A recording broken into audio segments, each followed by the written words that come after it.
я и другие товарищи, тогда был благодействие РФА, такая организация. Мы тогда еще хотели на основе трехязычных народов что-то создать, но, к сожалению, как бы двинулись в сторону религии, через религиозных людей, мусульманских и так далее. Мы как бы остались в стороне, идея с нами все равно оставался, и давно собирались как бы вот собирать наши творческие народы, потому что каждый из нас может подтвердить, что как наша история неправильно написана.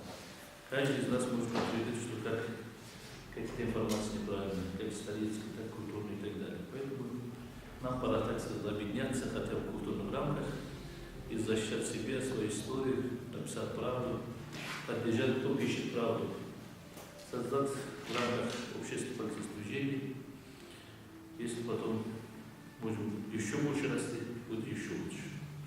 Такие опытные люди, как Трунтай, как наш Булат, как наш депутат, я думаю, основа того, что мы можем создавать все. И опыт есть, и патриотизм есть, так сказать, и национальное чувство есть, и почему не создавать. В прошлый раз мы заседались и решили создать инициативную группу. Потом нашим другом Дамиром советовались без вас. Он советует, что даже можно сразу в руках создавать, чтобы время не тянуть, все это время. Вот такая ситуация. Сегодня обсудим те же самые вопросы. Я думаю, в следующий раз пригласим еще наших своих друзей из туркоязычного народа. Казах пригласит наш брат Киргизов, Киргиз пригласит, я думаю, узбеков. Караев наш, Гагаuz пригласит Караевых друзей, Нагайс пригласит своих, я думаю, кумыкских друзей. То есть, чтобы надо расширяться, пригласить своих друзей, чтобы переводить. Карачаев, Балкарцев. Да, Карачаев, значит, он регионе, я согласен с ним, я регионе, Борис, в следующий раз он обязательно присутствует. То есть, других народов тоже нужно привлекать, чтобы расширяться. И потом планируем, что как бы вот создать составить общество партийных движений, допустим, ассоциация историков туркоязычного народа в России. Ну, переменные года, литераторов, там, студентов, врачей и так далее, и так далее. Культурно-образовательное. Да, культурно-образовательные, ученых и так далее, и так далее. Скажем, Мы плохо очень осведомлены, освещены о том, кто мы и чем мы занимаемся. Да. Значит, у нас такая ситуация. И в Турции есть такие организации, и в Азербайджане, Киргизстане, потом есть, вы знаете, министров культуры организации. То есть каждая республика свои есть. Мы все-таки российские. Может быть, в будущем, если сильно хватит, вырасти, так сказать, до партии, допустим, до партии народа России и так далее, чтобы сами себе представлять. То есть это будет чисто российская организация, и ассоциация имеют историков, врачей, ученых и так далее, будет ассоциация туркоязычного народа в России.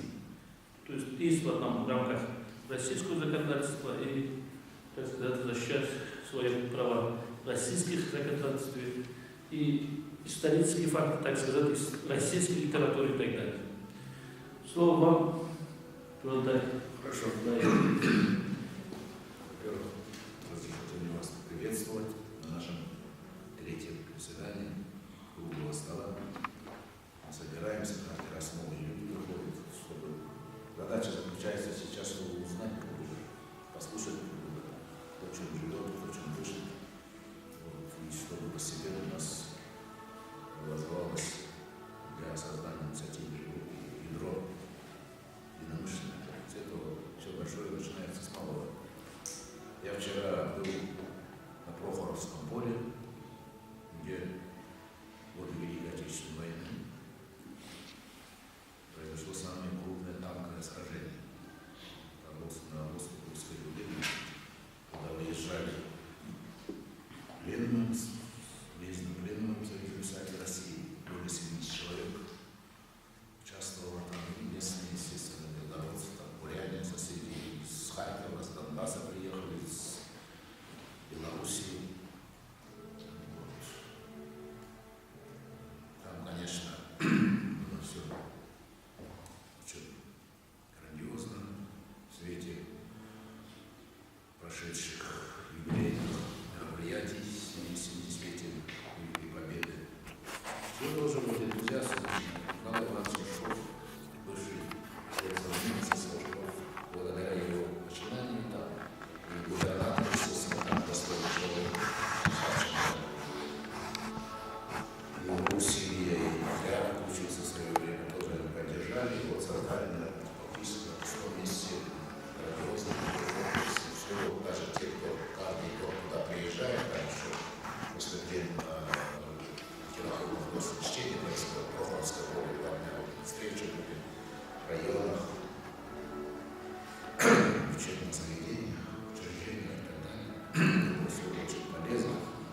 И я вчера на что обратил внимание, когда мы зашли в храм, естественно, там потолка, пола до потолка, фамилии погибших солдат. И вот, знаете, все фамилии народов Советского Союза, столько там азербайджанских фамилий, казахских фамилий, татарских фамилий, сибирских фамилий, я даже своих земляков там порядка 10 фамилий, все не видно, все отдельно. Вот это говорит о том, что великая победа достигнута нашим единством, нашей верой, будущее нашего народа. Сегодня мы живем, конечно, в расчлененной стране, 15 разных государств образовалось, но все это, каждый народ, каждая республика внесла свой достойный вклад. И Азербайджан, и Казахстан, и другие республики. Все участвовали, от мала до велика, даже самые маленькие народы участвовали. Свой вклад внесли. Я там выступая сказал, азербайджанцев, абазинов, адыгейцев, согласно русскому алфавиту, до эвенков, юкагиров, а их всего 800-900 человек, до якутов, все от мала до велика участвовали в этой войне миров. И мы не должны были потерпеть поражение. Мы победили, поскольку там в основном все пленные русские писатели, то есть в восточной части я был, и Николай Лунов, якутский писатель, с Коми, с Карелии, из Башкортостана, Камиль Зиганшин, всего лишь мало нас участвуют. И тоже наша невероятная нужно, чтобы все участвовали, каждый повышал свой голос, не забывали. И я отметил, чудо произошло благодаря тому, что в России, в Советского Союза была азиатская Россия. Это традиционной географии, нашу часть, которую мы с вами представляем, назвали Азиатской Россией. И это Азиатская Россия, Сибирь, Туркестан, это все республики, и Кавказ, и Казахстан, вот благодаря нам практически победа была одержана. Иначе день-два, и все, уже немцы вот в Криках на Сходне, где сейчас город, они уже играли. И чтобы внуки, правнуки, героев панфиловцев не забывали, и люди, чтобы не забывали, что они воевали. А то видят только Гастарбайтеров. Они же воевали не для того, чтобы в нашей стране воцарился демократический строй, не для того, чтобы над нашей родиной развивалось Власовское знамя. И вот мне и Камилю Зиганшину было доверено там нести вот эту корзину с цветами, звонницу, там очень интересно, в христианской форме, памятник сделали. И мы понесли, потому что его отец там получил боевое крещение. Мой отец, наша сибирская дивизия, вот шла от Воронежа именно так вот, с боями. Поэтому я вот увидел фамилии, вот нас мало, но уже вот столько погибших. Это огромный вклад, который мы не должны забывать, и свое место в современной Российской Федерации нам, представителям тюркских народов, надо самоидентификацию провести. Прежде всего, у нас путаница идет. Мы мыслим по категории Советского Союза, то в России не можем определиться, и вот переходим сразу на мировой уровень. Нам сейчас, прежде всего, оставшимся вот в Российской Федерации, тюркам, а мы, как и в Советском Союзе, тюркские народы по отдельному весу составляет второй суперэтнос после русских, самих русских. Но если так взять, мы везде работаем, но если так взять, культурную, общественно-политическую, образовательную жизнь, мы далеко не занимаем второе место. Это мы вот успев собраться, начинаем делить шкуру неубитого медведя. Если не успев собраться. Да? Да? Ну там тоже было от наших. Вот. Начали башкиры нападать на татар. Почему татар много, а башкир мало. Потом чуваши присоединились. То есть если мы так будем делать, далеко не продвинется. Нам надо вот так и двигаться. Потом за эти 20 лет уже возникли очень крупные массивы тюркских народов СНГ.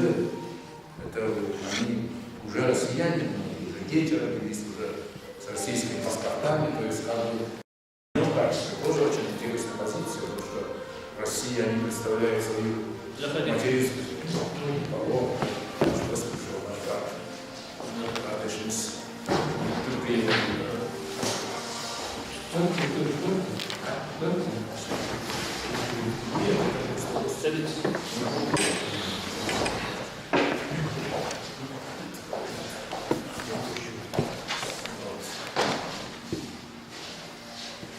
Поэтому вот задача стоит в том, чтобы нам понять себя кавказские тюрки, поволжские тюрки, уральские тюрки, сибирские, вот так по таким формам, и потом представители наших бывших республик, живущие в России, укоренившиеся, вот, и каковы там должны быть наши интересы здесь.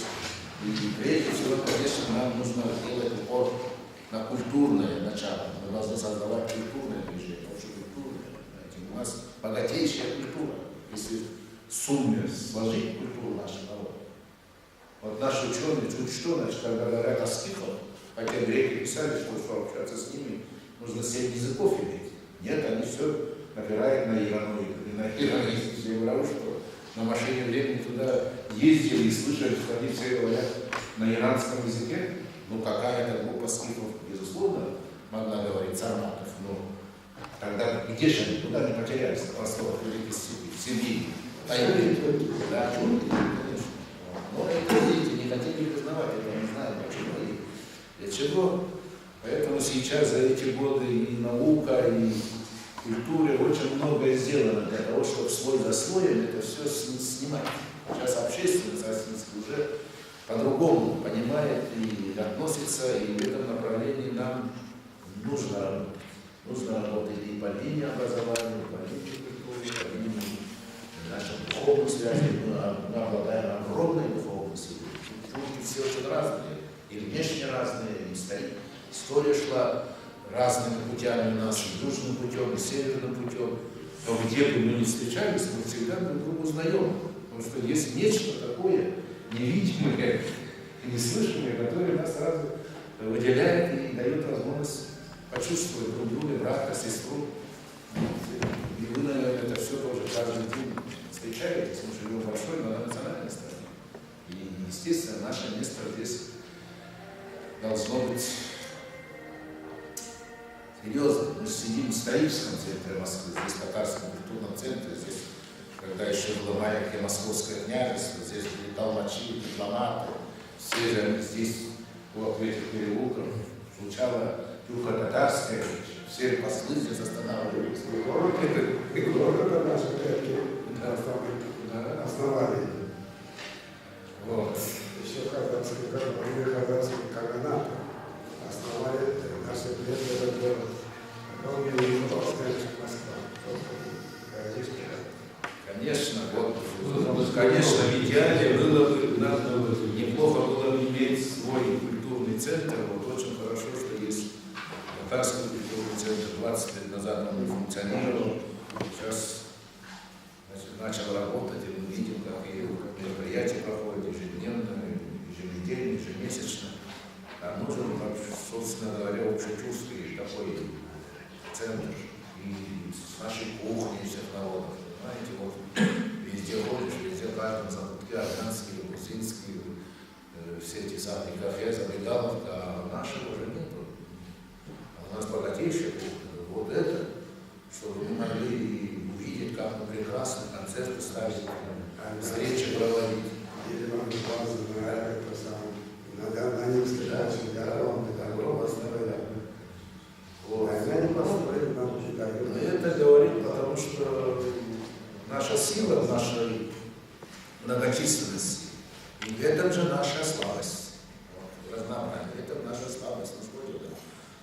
ориентировалась в процесс исторического развития. Если бы не было бы советского периода, мы на Алтае ничего не слышали, не видели, ни помылков, ни карачаевцев, ни алтарцев. Я видел, как простые люди встречались, когда вузов не видели, не слышали. Если бы не было советской системы, если бы не было советской системы, мы не стояли на одном месте, все равно двигались. Прогресс она шла, и мы узнали про помылков, и проект узнали. Всегда узнали помылки, и другие. Так что Я говорю о факте. она не достается советского системы, нет. Я не апологет советской системы, я констатирую определенный исторический период. Вот мне не нужны. Факт есть факт. Факт есть факт. Поэтому мы должны узнать, потому что мы в потемках истории уже не раз. Причем истории русских народов, вот с моей точки зрения, Советский Союз, Российская империя, Монгольская империя, Древнерусская, Золотая Орда была частью оригинального государства. Монгольская империя, да, наша. Это было 5 государств, это оттуда было. Великое государство ханов было на Среднем Востоке, Тавриде, Чагатайская область, Юаньская империя, это все части одного целого, мы не должны смотреть со стороны. Россия обижается, что китайцы поставили памятник Чингисхану, а она должна понимать, что Россия не имеет права.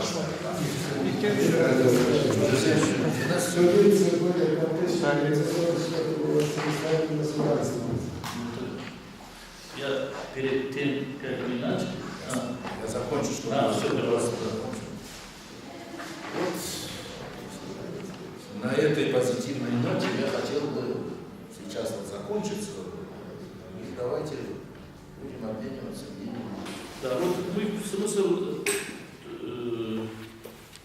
наших, так сказать, выступлений показал, что для чего мы собираемся, все-таки, так сказать, чтобы познать друг друга, мы французов больше, лучше знаем, чем наших хакасов, гагаузов. Нашим братом гагаузов недавно общаясь, сколько я узнал о деревнях, городах Гагаузии. Общаясь, болтаем нашим уважаемым братом, узнаем, как там Алтай, какие районы есть. Оказывается, такой же район, как Аксу, есть там и Алтай, и там Кыргызстан, и Азербайджан, и так далее, настолько вот филистимский народ. И, как я сказал уже, если посмотреть историю, даже все мы можем сказать, что как вот неправильно написана наша история, совершенно обычно написано не нашими. И даже если взять только исторический аспект, не только исторический аспект и культурный, мы видим, что все таки нам объединяться и объединяться. Поэтому вот мы, как я сказал, что 2 раза собирались, сейчас новые люди. Я хочу, чтобы все как бы свое мнение сказали, что по этому поводу нам нужно ли вот, создать как вообще спортивное движение, в рамках этих создать потом ассоциацию историков, музыкантов, ученых и так далее, чтобы как бы снова посмотреть нашу историю, нашу культуру, обобщать ее, обогащать, поддержать, кто этим занимается. Еще напомню, тему рабочая круглого стола. Да. 4 вопроса. Да. Первый вопрос. Идея взаимодействия и развития культуры тюркских народов. Вот, пожалуйста, вот по этому вопросу. Давайте это все. Взаимодействие и развитие культуры Да. тюркских народов. Да. По какому поводу? Все вопросы там озвучили, потому что, может быть, там какие-то вопросы объединить. Да, вторая тема, это второй вопрос. Тема совместных культурных программ. Третье — создание информационных учреждений, например, сайтов для агитации культуры и языка тюркских народов. И четвертое — создание форума интеллигенции тюркских народов. Еще раз включились первое. Первый — идея взаимодействия и развития культур тюркских народов. Имеется в виду для объединения, какие шаги мы должны сегодня сделать, какие идеи предложить, чтобы ускорить этот процесс для объединения. Вот у меня предложение, как бы все эти вопросы, как бы 4 раза не вернутся, а может быть одно выступление, как бы сказать, или каждый вопрос отдельно. Как-то у вас есть такой вот спикер, который подготовил какую-то начальную информацию Да. об этих всех вопросах, Да. изложил точку зрения инициатора. Да. Есть такой спикер? Кто это? Спикер у нас Дрон Табидеров. Повестку дня я подготовить, Шайбер вместе. И вот в этих вопросах давайте обсудим. Да можно сказать? Да, пожалуйста. Все можно выбрать. Мы представляем казахское государство в городе Москве. Появился я в этом поле, я там культурно уже 25 лет. Это развал Советского Союза, накануне развала Советского Союза. И тогда начались процессы, которые были, с одной стороны, политическими, с другой стороны, и этнокультурными. Это вот, понятно, Советский Союз, все мы Советский Союз, и в то же время все мы представляем свои нации, свои народы. И вот на этом разломе, помните, да, вот эти процессы в конце 80-х годов, это как бы попытки понять, а что мы вот из себя, по сути, представляем. Это вот, как бы понять лучше, глубже, что да, я вот советский человек, но я еще и казах, и что это означает в этой комбинации. Тем более проживая здесь, в Москве, где, в общем-то, понимание того, что ты представляешь конкретную этническую группу, оно имеет свои особенности. Но тогда я появился в этом поле. Теперь то, что связано с тюркской темой. Ну, понятно, что представляя казахскую общину, но это как бы и есть главная, да, составляющая всей нашей деятельности. Мы один из народов тюркоязычного сегмента. И поэтому все, что касалось нашей работы, нашей деятельности, оно определялось как раз вот этим, что мы являемся частью тюркского народа. Но в то же время мы являемся и частью московского населения, частью российского населения. Мы выходцы из Казахстана, из других республик Советского Союза, которых судьба занесла сюда, в Москву, кто за знаниями приехал, у кого там были какие-то другие мотивы, причины появиться здесь, в Москве. Но мы оказались здесь, в Москве, именно в тот период. 91 год, Советского Союза нет. Наши первые организации были созданы еще в советский период, это 89-90 год. Но тогда как бы мы свою работу ориентировали на то, что нам будет помогать Казахская ССР. Республики нет, все мы независимы друг от друга, а что нам делать нашим организациям? Потому что эти же проблемы, эти вопросы проживания в иноязычной среде, и как бы попытаться понять, какой народ я представляю, какова история этого народа, каковы традиции, какой натуральный облик казахов. Эти вопросы стояли всегда перед нами, потому что у нас семьи, у нас дети, и, конечно, хотелось, чтобы наши дети понимали, какую нацию, какой народ, какую культуру они представляют. В Москве это не просто. Я думаю, что вы уже знаете, да? Точно тоже хорошо знаете, что в Москве очень сложно вот сформировать такую среду, где наши дети, наша молодежь, она бы понимала, какой народ, какую нацию, какую культуру она представляет. Вот это и легло. Вопрос, это на базе какой-то определенной культуры или лучше? Нет, я говорю о казахской культуре. Я пока говорю о казахской культуре, как составляющей общей тюркской культуры. Ну и вот как бы вокруг этого все и вертелось. Да, различные политические процессы заносили в те или иные там, пункты, которые консолидировали, так сказать, наши усилия, там, ну, взаимодействовали и с Моссоветом до его разгона в 1993 году. Мы взаимодействуем с правительством Москвы, с мэрией, мы взаимодействуем со всеми диаспорами, вот так, что в частности с азербайджанской диаспорой. Московское правительство, общественный совет. Были такие моменты, да, что на меня были возложены функции такого координатора, ответственного секретаря Московского межнационального совещания. Это был такой орган при правительстве Москвы по межнациональной проблематике. Ну и я был заместителем председателя совета правительства Москвы. Председателем совета была Швецова Людмила Ивановна. Вы ее знаете. Покойная, к сожалению, светлая ей память. Вот я прошел вот такую школу еще, как бы не только вот казахскую, но и межнациональная, междиаспоральная. Вот. И вот этот эпизод, Равкат Егорович, когда мы с вами тогда познакомились, вот на волне создания Конгресса тюркских народов в Академии Госслужбы с такой помпой, да, провели этот учредительный съезд, привлекли внимание властей, принимал активное участие Министерство дела национальности. Более того, мне кажется, что благодаря ему что состоялся вот этот резонанс, да. Но чего нам не хватило тогда в тот момент? Вот именно того единомыслия. Что мы создаем, для чего мы создаем, и как в дальнейшей нашей жизни, в дальнейшей нашей жизни вот этот инструмент, который мы назвали Конгрессом тюркских народов, должен выполнять какую роль и какие функции. Вот это недопонимание друг друга и отсутствие единомыслия, вот оно и погубило всю эту идею, связанную с созданием Конгресса тюркских народов. Ну, история учит, время учит. Идея создания вот такого блока, да, культурного блока, образовательного блока, просветительского блока, не политического. Потому что внести политическое поле, составляющее тюркского, это мы сразу обречем на очень большие неприятности и сложности в своей работе. Поэтому я бы порекомендовал воздержаться от того, чтобы политическая составляющая в нашей работе сегодня имела место. Кто хочет заниматься политикой, кто хочет во власти, ради Бога, есть другие инструменты. Партии, там, политические движения и так далее. Идите, ради Бога, и работайте, и идите во власть, если это получится. У нас должна быть основной вектор, это правильно было сказано, мы еще плохо понимаем друг друга как группу народов. Мы еще плохо знаем историю друг друга.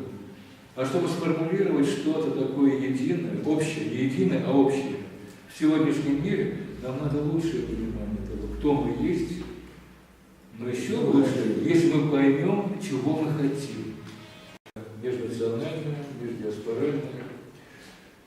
И вот этот эпизод, Рафаэль Георгиевич, когда мы с вами тогда познакомились, вот на волне создания Конгресса тюркских народов, в Академии Госслужбы с такой помпой, да, провели этот учредительный съезд, привлекли внимание властей, принимал активное участие Министерство дела национальности. Более того, мне кажется, что благодаря ему что состоялся вот этот резонанс, да. Но чего нам не хватило тогда в тот момент? Вот именно того единомыслия. Что мы создаем, для чего мы создаем, и как в дальнейшей нашей жизни, в дальнейшей нашей жизни вот этот инструмент, который мы назвали Конгрессом тюркских народов, должен выполнять какую роль и какие функции. Вот это недопонимание друг друга и отсутствие единомыслия, вот оно и погубило всю эту идею, связанную с созданием Конгресса тюркских народов. Ну, история учит, время учит. Идея создания вот такого блока, да, культурного блока, образовательного блока, просветительского блока, не политического. Потому что внести политическое поле, составляющее тюркского, это мы сразу обречем на очень большие неприятности и сложности в своей работе. Поэтому я бы порекомендовал воздержаться от того, чтобы политическая составляющая в нашей работе сегодня имела место. Кто хочет заниматься политикой, кто хочет во власти, ради Бога, есть другие инструменты. Партии, там, политические движения и так далее. Идите, ради Бога, и работайте, и идите во власть, если это получится. У нас должна быть основной вектор, это правильно было сказано, мы еще плохо понимаем друг друга как группу народов. Мы еще плохо знаем историю друг друга. А чтобы сформулировать что-то такое единое, общее, не единое, а общее, в сегодняшнем мире нам надо лучшее понимание того, кто мы есть, но еще лучше, если мы поймем, чего мы хотим. Это должно быть главное, чего мы хотим. Кто-то хочет политику, сесть в этот кабинет власти.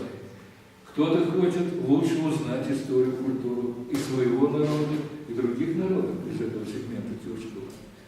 Кто-то хочет расширять связи, поле, весь мир, тюрки во всем мире. Задач очень много. Вот я бы предложил сегодняшнюю нашу встречу, да, как бы посвятить не сколько вот тому, что вот мы какие-то решения должны принять, а чтобы, может быть, даже рассказать друг о друге, чтобы лучше понять, кого мы представляем сегодня и какой у нас ресурс за каждым из нас. Вот тогда, может быть, и легче будет перейти к формулированию каких-то первоочередных задач, стратегических задач, это дальнейшее, и потом уже перейти к обсуждению вопроса, что мы будем создавать для того, чтобы вот эти задачи реализовывать. Так сходу назвали много. Конгресс, ассоциация, там, и Бог знает, что еще там, терминов очень много. Но мы должны понять, какое содержание мы в этом носим. Вот я предлагаю такое. Понять друг друга, у кого какие ресурсы, у кого какой потенциал, и кто с чем решил сюда, чего он хочет. Конечная цель не создание политической партии, конечная цель объединения всех организаций. Цель объединения. Да. Цель объединения, чтобы мы могли сообщать, решать свои и проблемы вместе, и, например, праздники отмечать вместе, или там есть у нас какие-то проблемы, чтобы мы друг другу помогали, понимали, значит. Вот в этом вопросе оказывать друг другу помощь.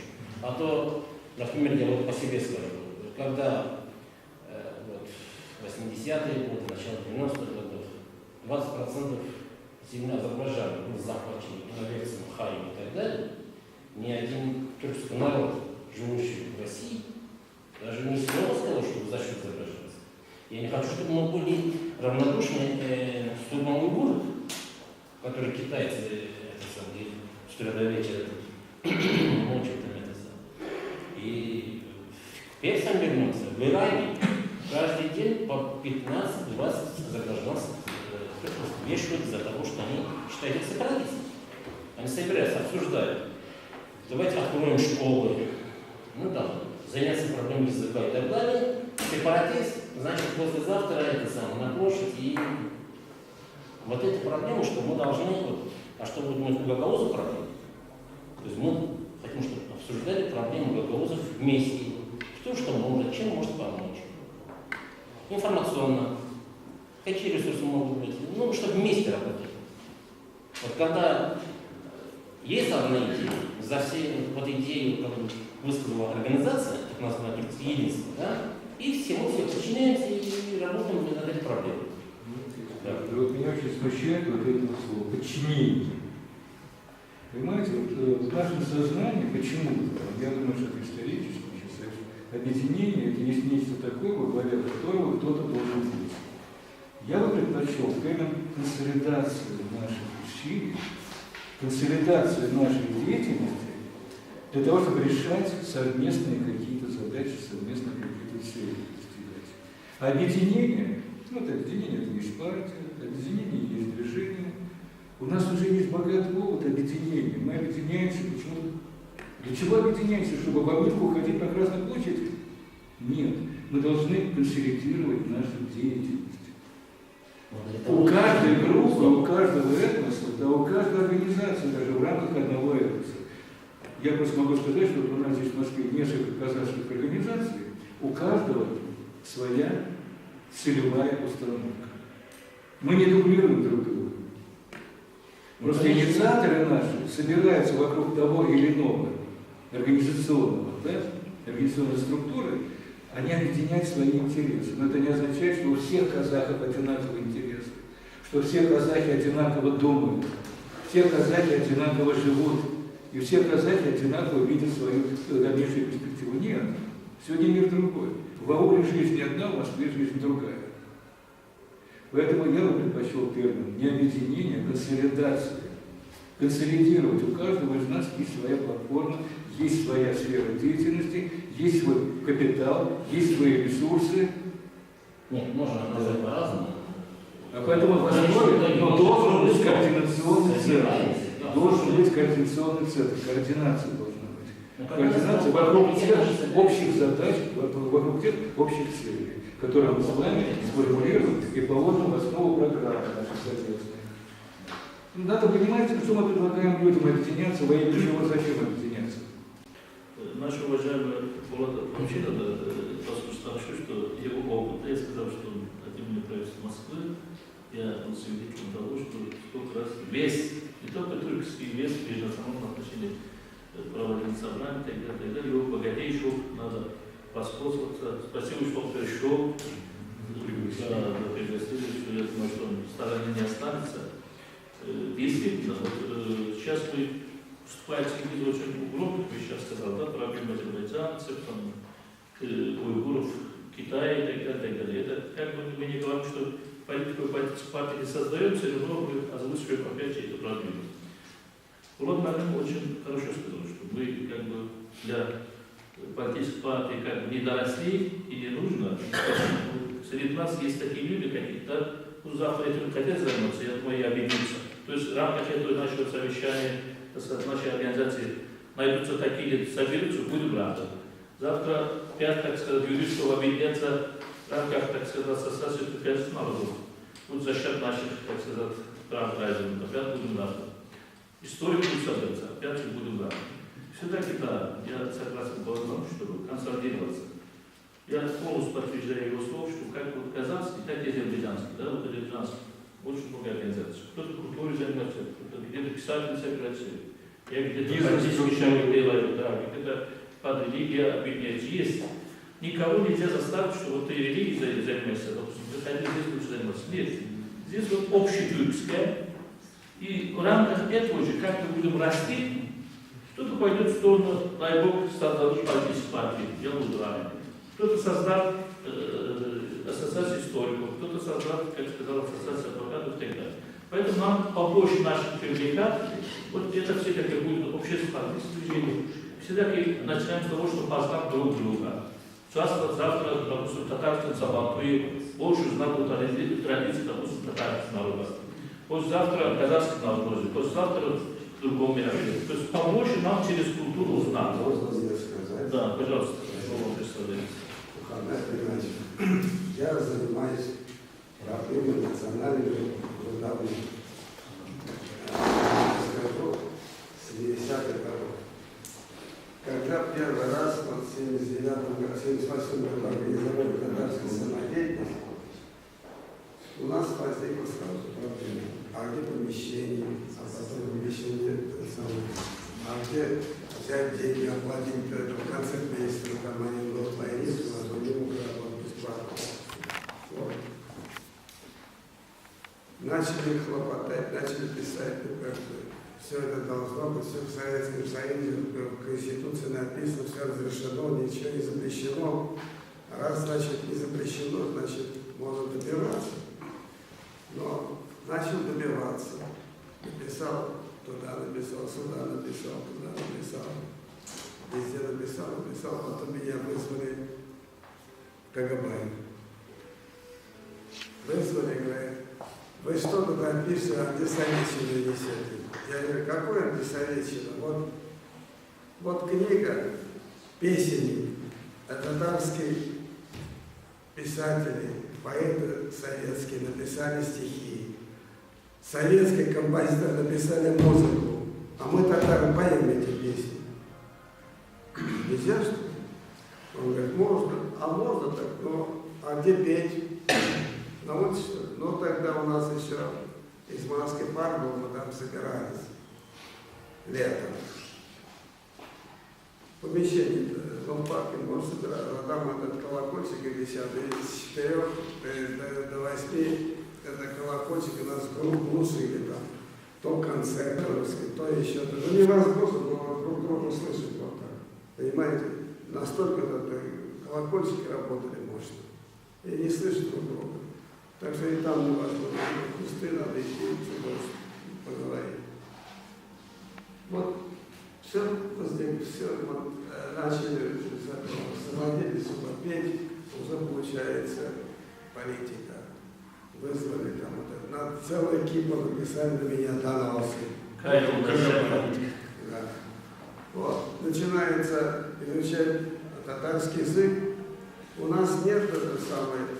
Вы хорошо имеете свои государства. И Азербайджан и Казахстан, слава Богу, отлично очень. Мы надеемся, что когда-нибудь, может быть, мы добьемся, у нас тоже будет но пока этого мечта, так сказать, говорится. Так что надо изучать татарский язык, проблема очень большая. Сейчас у нас помещение вроде есть как-то, а сейчас начинается, надо школу, чтобы открыть татарский, лицензию надо брать, надо это, надо, опять получается, то идешь начальника, не дают. Все получается, смотрите, куда ни кинь, все получается в книгу, все это, понимаете, так что вот проблема, конечно, я понимаю, казахов, у них одни проблемы, у них совершенно другие проблемы. В Азербайджане что-то свои проблемы. Но поймите, у нас татар тоже проблемы есть, у нас большие проблемы. Мы здесь живем, мы этот город основали, вы что-то хотели сказать против того, что мы основали этот город? Все народы, наверное, Да, а что? Значит, татар создавали. Как не слышали, я рад. Когда мы сами до этого доперлись, чтобы основать этот город. А до этого... И если татар создали, значит, и казахи, и азербайджанцы тоже участвуют. Как Ну, понятно, все тюрки, конечно. Просто татары тюрки, и казахи тюрки, и азербайджанцы тюрки, все тюрки. Поэтому я рад, Народы этой тюрки, версии. все тюрки. Так что мы не против никого из вас. Все мы братья, все мы родственники. Вот. То ли иной мере. Но нам же надо вместе как-то двигаться. Конечно, хорошо, вот еще раз говорю, вот Рожков там создал, бывший министр, председатель Рожков, Совет министров СССР. Он, конечно, мог создать, но хорошо мог найти с ними. Он, конечно, мог создать, но хорошо мог найти с ними. А куда с ними идти? Куда с ними идти? С ними идти, значит, потерять татарский, потерять казахский, потерять азербайджанский, потерять все это опустить. Что куда? Но до чего можно дойти с этими, вот, скажем так, сейчас 70-летие победы празднуют. Ну хорошо, что они участвовали, все наши народы, мы говорим, что все участвовали, у всех героев полно, понимаете? Вот и все эти самые. Ну толку от этого. Вот я в прошлом году, когда был, не просто музей вооруженных сил, это самый Батумный горе. Даже я смотрю, есть здесь герои, там, есть тут фамилия, Амир Солдат, дважды герой. Здесь есть вот в этом списке где-то вот, там у них полно? Нет. А есть тут газету герой Советского Союза, который накрыл второй участника самой Грузии, накрыл амбразуру. Тоже нет. Столько татар, герой Советского Союза, а там даже их имен нет, даже об этом не вспоминают. А во время войны вот этот Миронов пишет. Борис Миронов, это бывший министр во время Ельцина, министр печати. Вот он пишет. В «Правде», газета «Правда» выходила на фронте в вкладывах на татарском языке. Вот сколько было татар на войне, что вкладыш «Правды» выходил на татарском языке. Даже не за сотни, за тысячи татар не будет выпускать, значит их было миллионы там практически. А ведь мы до сих пор не знаем, сколько нас. Сколько мы? 5 миллионов, 7 миллионов, 20 миллионов, 30 миллионов. А ведь тут тренд у нас есть от самой канадской телевидение. Вот это телевидение смотрит 35 миллионов. Кто 35 миллионов что ли смотрит? Русские что ли смотрят? Даже не все. Вы смотрите, я смотрю. Это не все татарские, конечно. Но это 5 миллионов, вы понимаете? Это вот... Что предлагается вот нашим Я буду сейчас скажу. Что предложение? Конечно, я согласен с вашим предложением. Ну, во-первых, конечно, нам всем хотелось бы говорить или на своих языках, или на каком-то в общем тюркском, чтобы мы понимали, чтобы у нас не русский язык был слово, между нами общение, а какой-то язык, какой тюркский был. Ну да, или такой, чтобы друг друга И татарцы себя сергели, казахи себя сергели, азербайджанцы или какался. Неважно, себя сергели, трекчики, трекитында себя сергели. Сол вакытта biz belki kalırız, bölgenin nerse gerek, nerse buluşacak. И, конечно,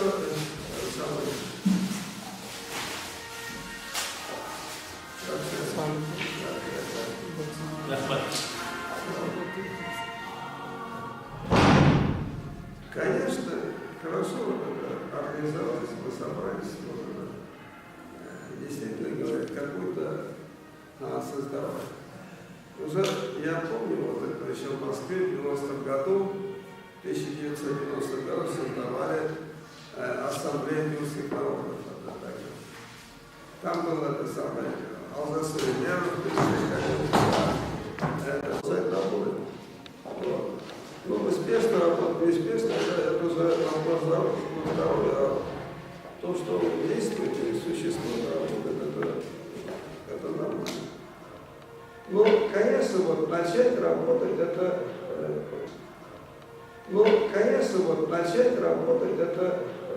сложно. Во-первых, чтобы начать работать, нужно финансы. Финансы. Я не знаю, я финансов нет, я пенсионер. Если получаю, таких денег нет. Хотя тоже непростой человек, это самое я. Партия юридическое лицо? Но она была юридической, потом ее... Ну, тогда это просто клуб, да, это научно. Ну, сейчас можно сказать, да, поскольку так. Но они не ликвидировали эту партию, но они ее не продлили. Да, потом я когда на перерегистрацию. Но перерегистрацию не прошел, потому что вся эта рогатки ставит, чтобы не прошел все национальные, хотя она не национальная называлась, там Народно-демократическая партия Батан, там только вот имя Батан, остальные Народно-демократические. Вот. И все равно не прошли. Они пытались нас ликвидировать. Дети могут общаться с собой. Я поняла, санаторий, что вы говорите лицензии. По-моему, лицензии есть. И там какие-то там курсы для детей татарского языка. Вот тут я видел на втором этаже на стене. Что, мне кажется, это неправильно. Ну, самое главное, так сказать, цель, да, что если какая-то программа, так сказать, это решает. Я в этой сфере образования работаю. У меня вот сегодняшний день действуют бесплатные курсы по английскому, по обществознанию, по истории. Если у вас есть дети, 10 класс, можете. У меня сегодня Дубровку я провожу. Метро Дубровка, прямо выхода метро. Я уже 30 лет провожу. Да. У меня только МГУ, экономический и юридический факультет, 8 человек моих абитуриентов все это учатся. То есть образовательная лицензия тогда получить можно, и друзей есть лицензии и так далее. То есть я что имею? Вот как раз в рамках наших мероприятий будем знать, что у меня есть культурные, так сказать, образовательные программы, у них есть какие-то. Спасибо нашим братьям, татарам, Шабилу, Тамиру, что вот организуют. Сегодня мы с нуля не начинаем. Сегодня особо больших финансов не нужно, потому что помещение тоже проблема, что Тамир и друзья Шабилу решают этот вопрос. Нам бы как бы расширяться и работать. Слово я представляю нашему другу Тамиру тоже, который, когда я представил, сказал, да, что он один из создателей тогдашнего в Россию, да. Да. Ну, насколько я в прошлый раз участвовал в подобном заседании, сегодня третье заседание было стола, на первом не было. Во всяком случае, я представляю сейчас, если сказать, администрацию региональной татарской национальной культурной автономии. В общем-то, у нас в прошлом году была проявлена инициатива в нашей автономии. Мы в конце ноября прошлого года провели фестиваль тюркских народов. Как смогли, это был первый такой, как раз с Маратом Яковлевичем при активном его содействии и участии, как культурное мероприятие, мы здесь у нас в актовом зале мы провели. И после этого договорились, может быть, как в виде круглого стола или как какого-то клуба, именно как татарского, вот такое было рабочее название, некий такой клуб, постоянно действующий, поскольку вот сегодня тоже эти вопросы поднимались, вот, допустим, у всех действительно разные интересы, но хотелось бы, чтобы мы все собирались и делились друг другом разными проблемами, у кого какие, потому как кто культурой занимается, кто наукой, кто какими-то образовательными вопросами, кто политическими, кто еще что-то там. Ну, может быть, в каких-то моментах мы могли бы быть друг другу полезны, может быть, не создавая какой-либо структуры, а просто вот именно ну, как вот постоянно действующий некий клуб, такой дискуссионный, что ли, по каким-то темам. Вот. Может быть, вот в такой форме. Да. Вот, делились друг с другом какими-то там, у кого какие проблемы, может быть, где-то могли бы друг другу быть действительно в чем-то быть полезным. Может быть, и так. Вот, я просто сейчас вижу. Вот организация у нас, это и казахский язык, это урагер, вот это и автономия. Поэтому предложения поступают даже от ученых наших есть конкретные инициативы, частные мероприятия, то есть проекты. Мы тоже можем их посмотреть. Вот если у нас будет такой фонд регулярно, чтобы не искать эти деньги, чтобы не искать эти. помогает? Нет. Чтобы не искать деньги. Вот такой фонд пополняем, но чтобы был некий орган, которому мы доверяем, который регулирует вот эти все финансовые процессы. Кому сколько людей. И не по заявке, вот я хочу столько, дайте мне столько. И фонд автоматически выдает то, что вот он казах, например, да? Нет. Давай такую программу, обоснуй ее, защити ее. Мы подключим свою экспертную группу. Если она одобрит, да, тогда мы занимаем, включаем в свой портфель. А дальше начинаем уже решать вопросы по реализации этой программы. То есть это не автоматически. Хотя вначале в нашей среде было так: вот казахский фонд, я казах и имею право на те деньги, которые в этом фонде. Сложно было переводить людей. Сложно было сознание людей. Ну, пришлось. Поэтому у нас это функционирует как некий механизм. А идеи, предложения, они вот, если у нас будет вот такой коллективный, да, финансовый инструмент, то просто надо выбрать тех людей, кому мы доверяем,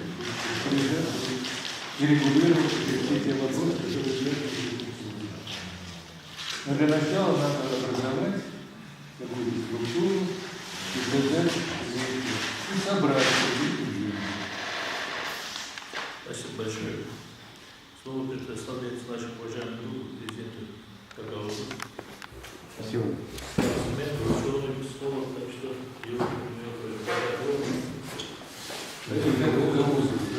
А Гагауза в последнее время слышно много, да? Да. И нам приятно. Раньше не было вообще ничего. Да. Уважаемые коллеги, мне очень радостно быть сегодня здесь. Огромную благодарность от сердца души выражаю за то, что пригласили. Темы очень важные сегодняшнего круглого стола и, наверное, своевременные. Но кратенько, если можно, перед темами чуть-чуть Гагауза. Актер Романович вначале так бегло коснулся очень важной проблемы. История малых народов, в том числе тюркских, история, сплошные подмены, практически очень многих племен народов надо уничтожили, и в Гагауза такая же беда. Вот чтобы вы кратенько представляли, в Гагауза сегодня официально признано на 5 версий происхождения, а неофициально от 30 до 80 версий. А обратите внимание на следующий момент. Древо тюркского мира, тюркских народов. Она была вначале, наверное, одна, потом пошли веточки. Через время столетий, тысячелетий рождались народы, и так вот мы сегодня с вами сидим здесь, нагайцы, татары, казаки и много других представителей. И в пути вот этой жизни тысячелетия история кем-то, как-то уничтожалась. Но осталось с вами что-то, на чем мы вот так вот держимся, ну, духом. Ну и реальностью, конечно. Последние, допустим, возьмем 100 лет, наверное, у каждого из нас, каждого представителей всех народов, ну, мы написали уже в формате времени о своей истории, о своем народе. Вот. Но я считаю, что надо еще раз пересмотреть на примере истории гагаузского народа и буквально детально отпустить современному обществу, что из себя представляет сегодняшний этнос и какие формы, как все это происходило. Я благодарен за сегодняшний день за приглашение и в честь сегодняшнего такого нашего совещания принес две свои книги.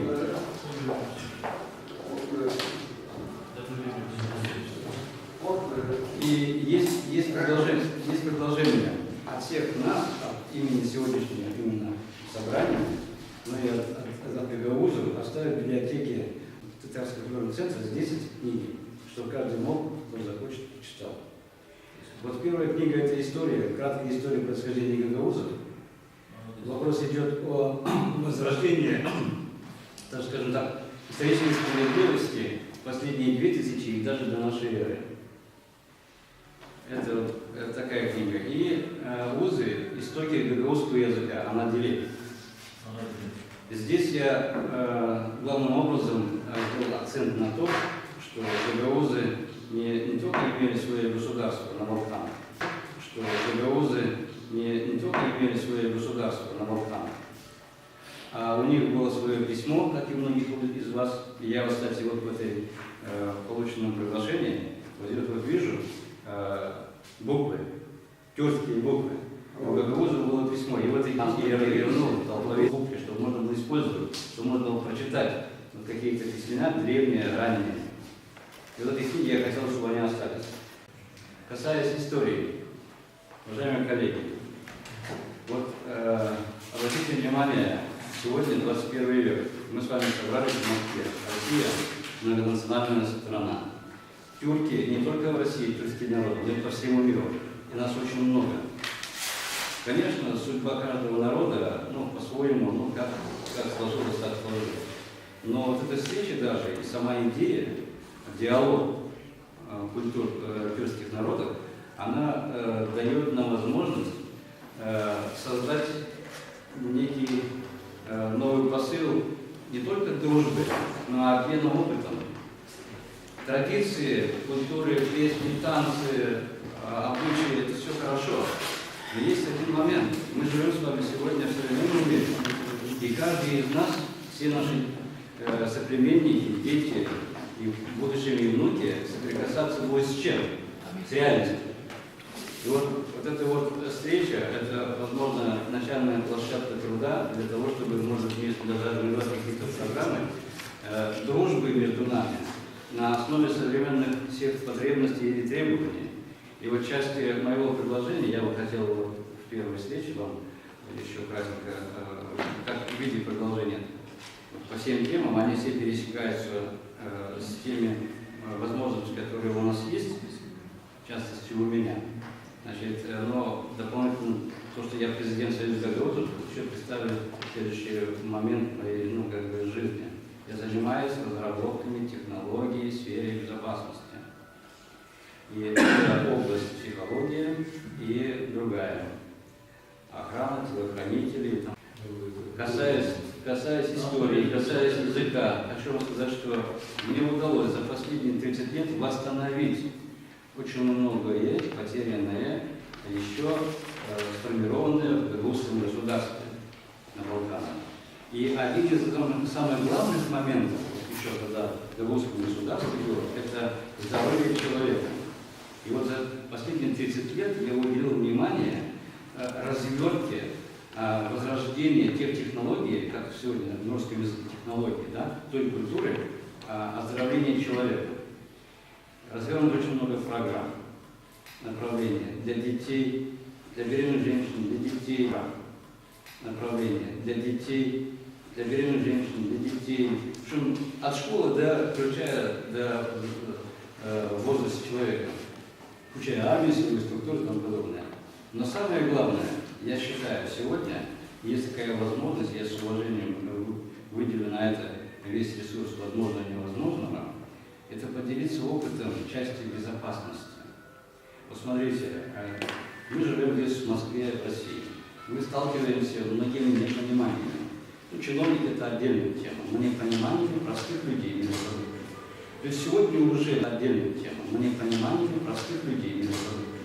То есть сегодня уже, кроме нашего языка, тюркских языков, требуется еще язык специального порядка, чтобы было понимание, то есть психологического характера, может быть, даже.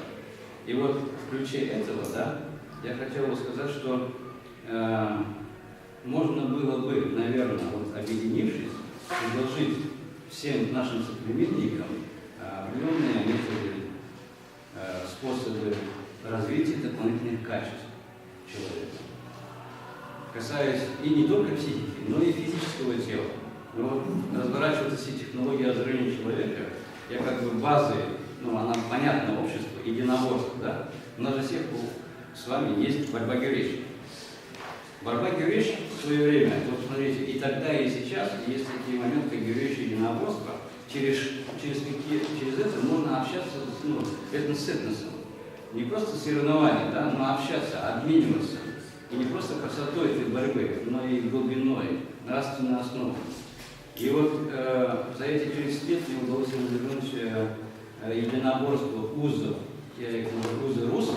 Есть причинности, если книгу почитать, то можно понять, потому что и гагаузы, и в том числе и предки многих из вас, мы живем на одной земле. И всегда не просто смешивались, да, а рядом культура с культурой, народ с народом, и были обмены, были смешаны семьи. Вот на сегодняшний день гагаузы есть разные. Гагаузы молдаване, гагаузы румыны, гагаузы болгары, гагаузы греки, гагаузы арабы. И точно так, но это ярко выражается, что нас мало, ну и все равно даже это как бы есть вот так вот на поверхности. Но точно так же и ваши соплеменники, и вы сами где-то вот смешаны семьи, русским, другим этносом, да? Это было всегда. И когда вот даже тюркское древо по всему миру веточком разбежалось, был обмен опытом жизни, люди между собой соединялись, становились частичкой той. Но все это было опущено, наверное, природой. И вот возвращаясь к тому, несмотря на то, что мы, как бы все равно сегодня изучало много народы, тюркские народы, каждый из нас свой язык, хотя в татарском языке я читаю, специально установил гагаузские слова. И на протяжении времени шел обмен, но тем не менее сохранился корень звука. И вот в корне звука и есть элемент объединительного характера и сегодня. Но тем не менее, самый сильный объединение – это мир движения. И вот еще раз вернусь, борьба гюриш, единоборство, да? Это одни из составляющих элементов, которые можно было бы сегодня для нас всех и для наших будущих детей и внуков включить как программу объединительного порядка. То есть на этом поприще, занимаясь развитием тела и особых качеств, можно стать ближе на порядок друг с другом. Вот. И я предлагаю, в частности, как только будет возможность, объединить усилия и развернуть такую площадку. У нас есть инструктора, есть специалисты, в частности, по технологиям безопасности, это вопрос такой, можно и в индивидуальном порядке, потому что всякой жизни бывает, а вот в частности гармоничного развития человека, уже на протяжении 30 лет отработали на все 100% все возможные плюсы и минусы.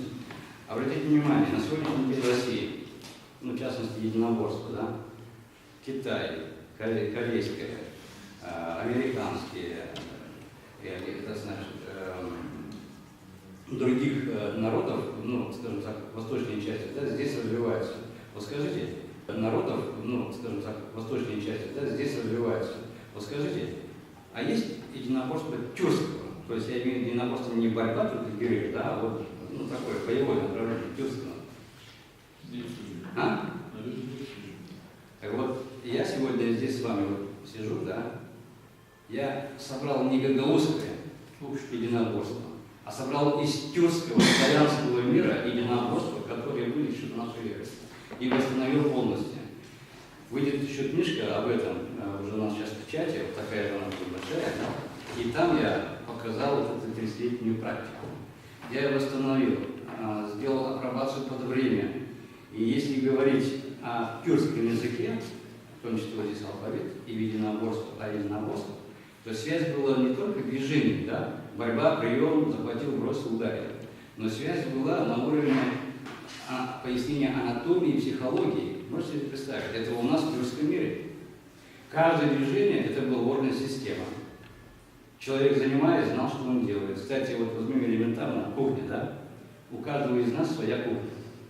Но если мы начнем с вами разбираться, как что готовить и какие даже названия трав, еды, мы найдем с вами очень много общего, единого. И разбираясь в пояснительной основе, можно даже докопаться, что для чего и почему создавалось в рамках не питания человека, а оздоровления через питание. То есть настолько была богатая наша с вами в прошлом культура, общая культура тюркского мира. И вот мы за столетия, конечно, немножко всего потеряли, но я считаю, что на уровне генов, на уровне культур из наших вот, всех присутствующих народностей тюркских, да, это все и есть сохранилось. И постепенно это все нужно восстанавливать. Ну и вот часть, опять повторюсь, реального как бы предложения, как только будет возможность, я предлагаю, приглашаю вас, и возраст не имеет значения, заняться дополнительным своим физическим и другими качествами развития, применяя в том числе то, что было вот за последние 30 лет развернуто, те технологии, которые, в принципе, вы поймите, вот было одно древо, да, оно вышло. Да, сегодня история гагаузов неизвестна, в 200-е годы было создано и царство, и государство, но и в царстве узов, это на Балканах, и потом и в гагаузском государстве эти технологии применялись как оздоровление и долголетие. Была цель, задача, поверьте мне, что 1000 лет назад ваши предки не хотели прожить 99 и больше 100, 1000 лет назад ваши предки не хотели прожить 99 и больше 100, точно такая же мечта была, как и сейчас, и быть здоровым при этом. Воины шли даже за это, чтобы знания найти, раскопать, найти, захватить. Сегодня есть возможность без войны и наоборот даже с примером другим представителям других этносов показать способность, возможность к объединению через технологии гармоничного развития человека. Я предлагаю на этом поприще объединиться, и если коснуться сегодняшних тем, то взаимодействие развития культур тюркских народов, совместные программы, ну и интернет и все остальное, это все как раз возможности, не выходя далеко, вот в одном месте, в одном доме, в одном коллективе, отдать нашим всем соплеменникам возможности. То есть, если, допустим, на одной площадке мы с вами прошли через что-то, ну, не важно, не обязательно от нас, от гагаузов, да, а от любого, как предлагал коллега, да, в одном вопросе, как вы предлагали, допустим, собрать от работы и отпустить, чтобы всем было полезно. И чем будет больше это доходить до наших племенников, которые находятся в Москве, Московской и вообще России, тем больше будет нас с решением тех задач, которые в теме здесь. Меня, вот, чтобы вы понимали, история гагаузов – это как душа моя, это предшая. И, надо сказать, последние столетия гагаузы, ну, все народы тяжело жили, да? Но гагаузы пережили такое, что ну, не объяснить. Я вам скажу, что, читая книгу даже не представителя гагаузского, а другого этноса, у него съезжает голова, потому что информация не соответствует регламенту. У него съезжает голова, потому что информация не соответствует регламенту, который сегодня есть. Даже многие гагаузы, когда читают, для них это фантастика, потому что они привыкли, они считают, что у них история начинается 200 лет, вот как они живут в Оджаке, в Молдове. На самом деле, ведь это же не так. На самом деле, всем нам с вами много тысячелетий. Я здесь очень поскромничал и взял, скажем так, за ориентир те факты, которые висят буквально везде, и они известны. Просто систематизировал и представил. Заканчивая свое выступление, хочу вам сказать, что, кроме всего прочего, жизнь очень сложна. Каждый из нас имеет определенный потенциал, возможностей в современном обществе. Ну и поскольку мы познакомились, я осталась в юридической, любые вопросы, какие бы они ни возникали сложности, я лично и наша организация будет стараться делать все возможное и помогать. Вы для меня, чтобы вы понимали, мои братья.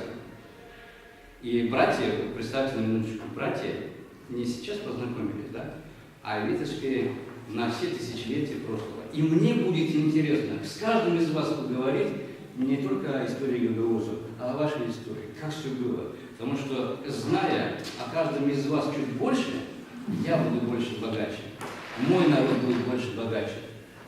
Обмен, вот эти взаимодействия, развитие культур. Обмен опытом, трудами, желаниями, целями и задачами. И вот поскольку есть уже такой уже коллектив, постепенно, как вы говорили, да, нужно конкретные цели, задачи, ну, и ставить их, и исполнять, и потихонечку их достигать. Ну и я со своей стороны, с нашей организацией, буду делать все возможное, чтобы любая красивая мысль, цель, задача, несение пользы в Москве, России была реализована. Спасибо. Спасибо. Вот я хотел добавить. Вот у нас Рафаэль Безентилов, он создал такой вот тоже борьбу. Я назвал Каракалпан, он где-то отыскал. Как назвал? Каракалпан назвал. Каракалпан? Да, Каракалпан. Колпан. Колпан, да. Каракалпан. Он где-то взял, он занимается тоже историей, и его самое. Где-то отыскал что-то тоже истории и его самое. Где-то отыскал что-то выучил, ходил, типа так вот этот самый, как его. Ходил типа так вот этот самый, как его, вот, японская это самая борьба. Японская это самая борьба. Карате. Типа карате, да. Да, не знаю, что-то она, по-моему, не пошла. Не пошла? Не пошла, по-моему. Знаете, Идет, я вот в Казахстане, я не знаю. самое интересное, вот я вас перебью, прошу прощения, да?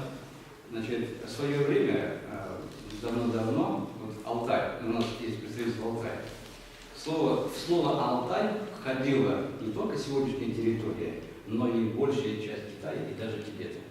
Такое было. Так вот, смотрите, в те времена, когда это так было, в Тибете проходили, вот как сейчас бои без правил, самые серьезные игры единоборств боевых воинских искусств.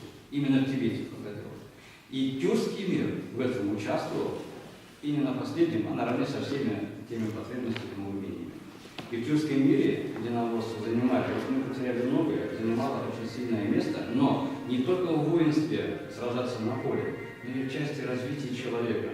И я считаю, что одной из таких, может, или общих идей может быть в том числе дать возможность, поднять эти технологии, собрать группу, разобраться научно в каждом элементе движения, действия, смысле, причине и отпустить нашим соплеменникам технологии оздоровления. Сегодня обратите внимание, что происходит в магазинах. Мы кушаем сплошную химию. С детства ребенок уже получает пищу ложного порядка. Хорошо, физика передвижения как-то сжигает, но это ведь оседает и в психике человека. И что мы получаем в результате? Ему 10-15 лет, и он против собственных родителей. В лучшем случае. А хуже, ему 10-15 лет, и он против собственных родителей. В лучшем случае. А хуже он пошел туда, где уже не вытянешь, наркотики и все остальное.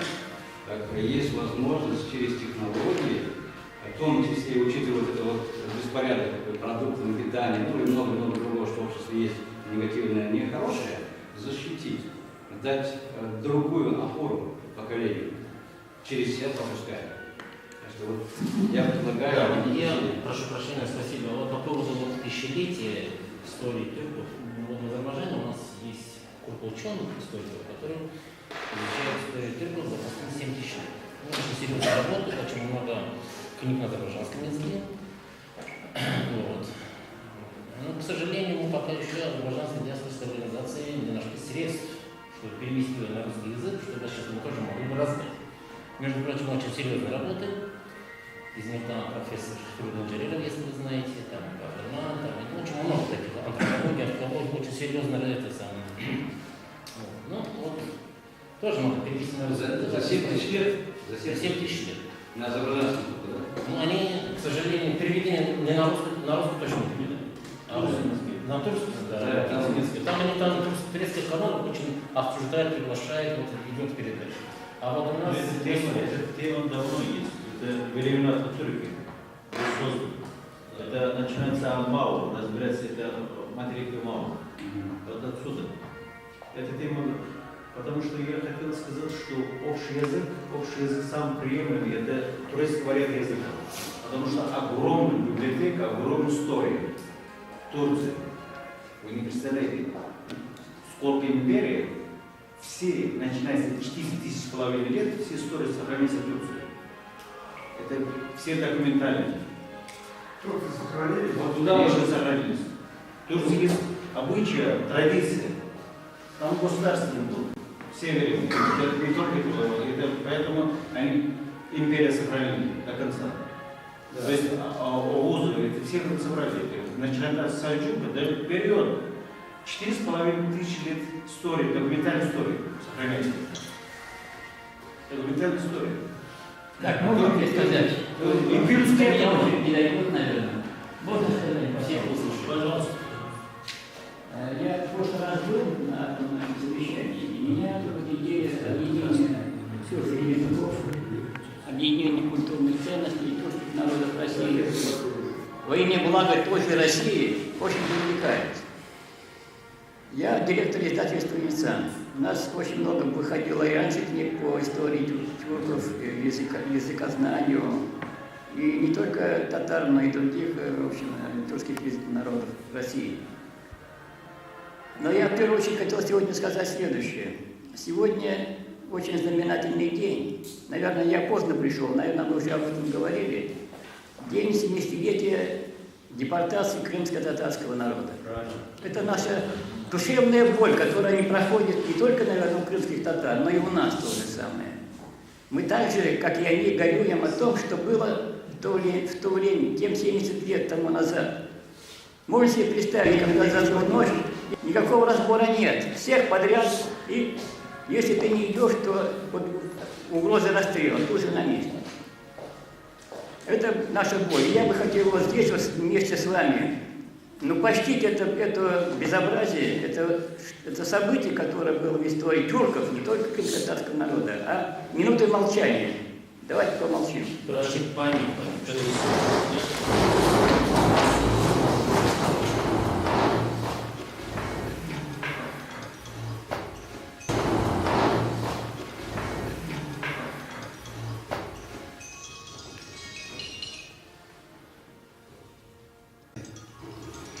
Теперь я следующее хочу сказать. В свое время мы издали очень много книг по депортации народов России. Например, у нас вышли книги «Так это было», 4-томник. Ее Светлана Алиева подготовила, мы издали. Там идет речь о депортации народов России. В первую очередь тюркских народов. Кавказских народов у нас вышла книга «Народы эшелонов». Это о депортации балкарцев, ингушей, чеченцев с Кавказа. Это очень хорошая тоже книга, она очень быстро разошлась. Мы издали также книгу «Депортация народов Крыма». Там тоже самое шла речь о том, как это было, каким образом депортировались эти народы. Вот у меня самой часть к этой книге было приложение. Значит, карта Крыма. Вот я ее принес, чтобы вам раздать. Эта карта, она чем отличается? Она, 1922 года. Мы ее скопировали буквально по кусочкам, собрали ее. И вот теперь она вот в таком виде, она оказалась вот живет. Здесь, все населенные пункты Крыма, татарские, там же и немецкие были в то время, вплоть до 2-3 домов, они здесь перечислены, нанесены на карту. И даны названия татарские, какие они были в 22 году. В то время татарское население Крыма было больше 1 миллиона. И вот до 30, там начались чистки, там депортации потом самое страшное. Сейчас крымских татар что-то около 200-250 тысяч осталось всего-навсего от многомиллионного народа. Вот память историческая запечатлена на этой карте. Какие были села были, какие были там, значит, все эти вот названия, гор там и речь. А в электронном виде есть они? Нет. Вот одно из видео я слышал, что нам необходимо заготовить нечто вроде такого. У меня идея какая? Я бы хотел сделать такую вещь, так, электронную книгу сделать, электронную, то есть карту сделать, где вы мышкой или чем-нибудь пальцем тыкаете на название, одновременно всплывает в большом масштабе, это сейчас кусочек этого места, идет историческое, значит, объяснение, какое там было, как там население и так далее. Ну, это мечта. Но я, тем не менее, мы к этому можем рано или поздно Ну, вернуться. информация об этом есть, да? Нет, ну это мы делаем. Мы, вот я еще не сказал все. Кто желает взять эту карту, кто-нибудь подойдет вот, и возьмет. К сожалению, их у меня немного. Всего-навсего 11 книг, 11 этих самых. Нам передать, пожалуйста. Я поэтому не могу вот относить. Но ценность ее именно в том, что это уникальная карта. Уникальная, ее вы нигде не найдете. Это на том, что это уникальная карта. Уникальная, ее вы нигде не найдете. Это наш язык, это вопрос.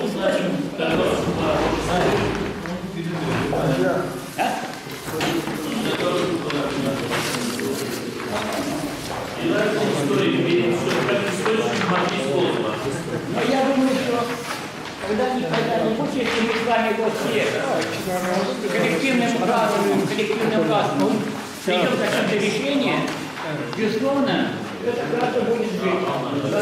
Надо уже в электронном виде сделать с комментариями, чтобы надо было ее, можно было каждому. Но я еще не точно. Я услышал вот некоторые предложения. Безусловно, человек должен развиваться не только физически, но и духовно. Он одновременно должен. Да? Какие у меня предложения? Здесь мы очень много говорили о... Какие у меня предложения? Здесь мы очень много говорили о физической культуре. Да, это наше состояние. Мы должны развивать наше физическое состояние и быть всегда здоровым, бодрым и готовым к любой борьбе физически. Но наш главный козырь в том, что мы должны духовную сторону очень хорошо разрабатывать одновременно. Человек должен быть духовно богат, как говорят обычные люди. Так наше богатство, в первую очередь, это наш язык, наша чувство культуры. А вот языки наши в настоящее время, действительно, они нуждаются в помощи. И должны мы тоже осознавать то, что мы живем в таком обществе, в таком государстве, где национальные языки, кроме русского, не поддерживаются государством. Вот если вы возьмете и посмотрите, сколько денег тратится на поддержку русского языка, так вы увидите, что там масса фондов есть, и государственная помощь, и церковная помощь, что только нет. А вот поддержать татарский язык, например, не говоря уже крымско-татарский, и других народов, мелких народов, по сравнению с русским народом, но это только ты сам можешь это все развивать. То есть с точки зрения технологии, разработки, с точки зрения оформления, допустим, каких-то электронных там приложений, получить помощь от государства, даже вот татарского, нашего, казанского, очень сложно. Я как читатель это говорю.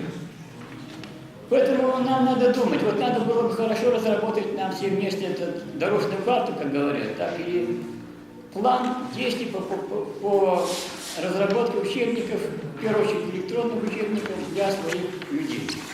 Татарского народа, башкирского и других людей, национальностей, которые не имеют своей государственности на уровне русского народа. Ну, не имеют своей государственности на уровне русского народа. Ну, может быть, какой? Мы очень много издали учебников татарского языка, но они академические. Нами был издан трехтомная классическая грамматика татарского языка, академическая грамматика. Потом были изданы другие еще пособия, академическая грамматика. Потом были изданы другие еще пособия. А в настоящее время мы делаем электронные словари, в первую очередь татарского языка. Чем их особенность? В том, что он позволяет эти словари позволяют, если у вас есть, ну, пока что это рассчитано на ноутбуки переносные, там, с операционными системами Windows 8, Windows 7 и дальнейшие модификации. Чтобы вы могли любое слово, написанное по-татарски или по-русски, озвучить его. То есть вы можете послушать не только как словарь, что он означает, скажем, так, татарское слово, но одновременно и послушать, как оно звучит. И помимо этого вы можете повторить это слово вслед за диктором, который есть в этом словаре, и тренироваться диктором, который есть в этом словаре, и тренироваться в произношении. Вот это словарь позволяет вам улучшить свое произношение. То есть вы говорите, это словарь позволяет вам улучшить свое произношение. То есть вы говорите по-татарски, скажем, говорите по-русски, и он сравнивает правильность перевода и правильность произношения. Может тренироваться. Я думаю, что в следующий раз я постараюсь принести работающий такой словарь и продемонстрировать, как он работает. Ну, если не в следующий, то через следующий раз. Я подготовить должен его. Креш. Но какая моя идея? Да? Конечно, у нас языком посредником... Вот и такими медалями. Конечно, у нас языком посредником... Вот и такими медалями. Мы живем в российском государстве, государственный язык русский, других языков нет государственных. И это соотношение, конечно, лишает многих других языков государственной помощи. Поэтому нам надо самим организовываться, для того, чтобы мы могли свои языки передать детям, не только в смешанных семьях, где очень сложная проблема, но и путем распространения, причем бесплатного распространения учебников, как письменных, так и электронных. Необходимо это взять нам на свои плечи, поскольку государство нам в этом не поможет. И научная мысль требует. Вот это, я в этом отношении уже прошел какую-то дорогу, знаю, что это требует больших затрат. Вот мы сейчас разработали несколько словарей. У нас разработан словарь также русско-башкирский. Башкирско там у них еще башкирско-турецкий, объективные. И они позволяют воспроизвести историю наших народов, в том числе крымско-татарского, например, в те далекие годы. Я сейчас в настоящее время готовлю к изданию Смирнова. Значит, Крымское ханство под верховенством Оттоманской порты. Это двухтомное, такое огромное такое сочинение, сделанное Смирновым, профессором Петербургского университета. Значит, первый его том вышел в 1881 году, а второй том вышел в 1997 годах примерно. Тоже. Но вот, когда ты читаешь эту историю Крымского ханства, ты одновременно там затрагивается история и Казанского ханства. Одновременно затрагивается. Одна какая-то стала для меня очень таким откровением, эта книга. Написана она совершенно объективно. Там приводятся факты, приводится то, что нигде не прочитаешь. Как крымский татарский народ под свое вот это средневековье, в каких условиях он жил, как он правился и как это все происходило. Поэтому вот такие книги нам надо бы тоже распространять. Может быть, в какой-то другой форме. Было бы хорошо, если бы он был в электронной форме или бывший в интернете для общего доступа бесплатно. Потому что это одна из больших проблем. Потому что, когда ты пытаешься хорошую книгу скачать, то ты же платишь деньги за нее. А те, которые бесплатно, они для рекламы вывешиваются в интернете. Мое предложение какое? Надо будет создать нам, по-видимому, в нашем обществе, я не знаю, как будем его называть, как группу, издательскую группу, функция которой будет именно издание литературы на языках, тюркских языках нашей России. Теперь в отношении тюркского мира. Я считаю, что, наверное, было бы хорошо, если бы был такой рабочий журнал этого нашего общества. «Тюркский мир». Под таким названием. Я один такой номер уже выпускал лет 5 тому назад. «Тюркский мир». У меня именно была такая идея, что выпускать выпуски по мере накопления материала один за другим. У нас очень много материалов, которые требуют также и бумажного опубликовать. Очень много материалов.